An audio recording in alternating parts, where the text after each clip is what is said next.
Bom dia, meus queridos. Tudo bem com vocês? Espero que sim. Hoje nosso assunto de língua portuguesa será sintagma nominal, sujeito. Mas o que é o sintagma? O sintagma é o conjunto de elementos que constituem uma unidade significativa dentro da frase. O sintagma é composto por núcleo, que é o elemento principal, e seus determinantes. Há casos em que o núcleo aparece sem os determinantes na frase. A gente vem estudando desde o início sobre sintagma, especificamente o sintagma nominal, né? E os seus determinantes, que pode ser o adjetivo, pode ser o artigo, pode ser o numeral. Lembram? Pois é.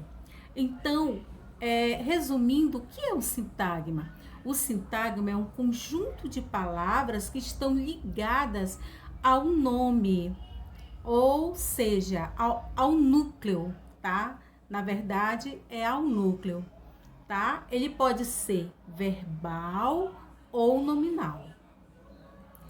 Então, os tipos de sintagma. Nós temos sintagma nominal e o sintagma verbal.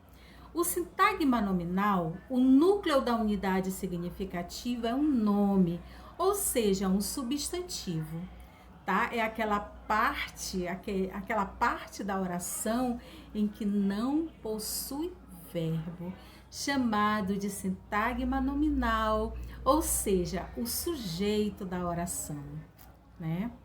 No sintagma verbal, o núcleo da unidade significativa é um verbo, é a parte da oração em que possui o verbo, ou seja, o predicado, né?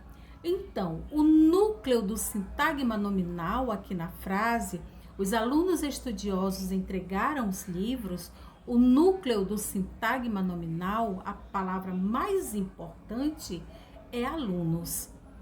Já no sintagma verbal, entregaram os livros, o núcleo, tá? É o verbo entregaram. Então, nós temos os tipos de sujeito. Temos o sujeito simples, sujeito composto, sujeito oculto ou elíptico. Temos o sujeito indeterminado e também temos a oração sem sujeito. Qual o sujeito? Como identificar um sujeito simples? O sujeito simples é aquele que possui apenas um núcleo. Exemplo, o marinheiro sujou o cais. Qual o sujeito? Quem sujou o cais? O marinheiro. O marinheiro vem ser o sujeito, ou seja, o meu sintagma nominal. E qual o núcleo? A palavra mais importante do sujeito? Marinheiro. Tá? Então, tem apenas o núcleo, é chamado de sujeito simples. No sujeito composto, é chamado assim por possuir dois ou mais núcleos. Exemplo, focas e golfinhos tornam o mar mais bonito. Quem torna o mar mais bonito? Focas e golfinhos. Vejam aí que nós temos dois núcleos. Focas, golfinhos, tá? Então, focas e golfinhos é o sujeito e também o nosso sintagma nominal. Como possui dois núcleos aí, ele é chamado de sujeito composto. Temos o sujeito oculto ou desinicial ou elíptico. Neste caso, o sujeito existe, mas não está expresso na frase. É possível identificá-lo pela flexão verbal. Tá? Exemplo, acordei cedo hoje. Quem acordou cedo hoje? Eu. O pronome, ele está escondidinho aí no verbo acordei, que está em primeira pessoa do singular. Eu. Notem que o eu não está expresso, e sim oculto. Ele está, como eu acabei de falar, está escondidinho aí no verbo de primeira pessoa do singular. Acordei.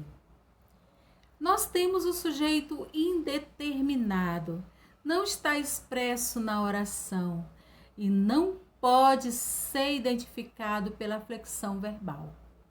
Há duas maneiras de se indeterminar um sujeito.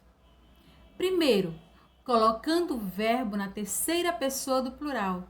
Jogaram a bola, pularam o muro. Eu sei quem jogou a bola? Não, jogaram. Eu sei quem pulou o muro? Também não, tá? Jogaram a bola, pularam o muro, comeram o doce. E a segunda parte, a segunda identificação é usando o verbo na terceira pessoa do singular, acrescido do pronome se. Vive-se melhor aqui. Vive está na terceira pessoa do singular, mas acrescentado o pronome se. Vive-se melhor aqui.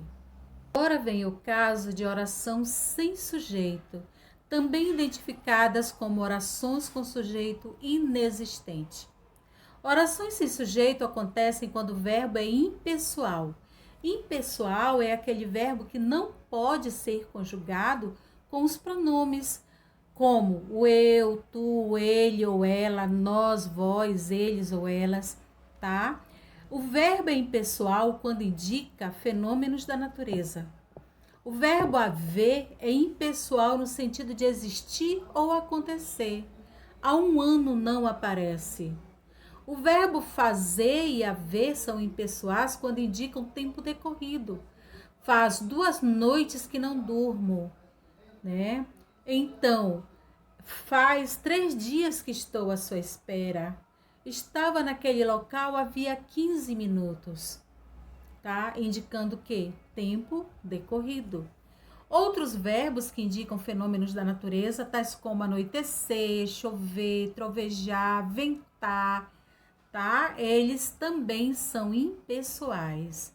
Chove como nunca. Anoiteceu muito cedo. Trovejou bastante nesta noite, tá?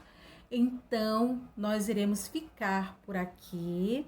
Nos encontraremos na segunda-feira, se Deus quiser, tá bom? Um grande beijo a todos vocês.